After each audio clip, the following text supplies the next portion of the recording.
ওকে বন্ধুরা, যাদের Google play gift card Bangladesh থেকে রিডিম হচ্ছে না অথবা এশিয়ার মধ্যে থেকে রিডিম হচ্ছে না, তারা এই প্রসেসটা ফলো করতে পারেন। প্রথমত হচ্ছে আপনি আপনার গুগল প্লে যে অ্যাকাউন্টটা রয়েছে অর্থাৎ গুগল প্লে স্টোরে চলে আসবেন।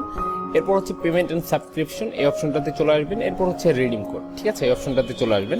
এরপর আপনার যে কাঙ্ক্ষিত রিডিম কোডটা রয়েছে, যেমন আমি আমার রিডিম কোডটা দিচ্ছি।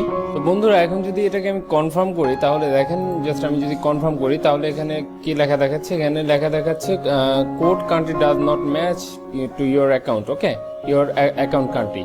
তো বুঝতেই পারছেন এটার সমস্যাটা আসলে কি, আমরা বাংলাদেশ অথবা এশিয়ার মধ্যে থেকে এই কোডটা হচ্ছে ব্যবহার করতে পারবো না। তাহলে আমাদের বিকল্প কি?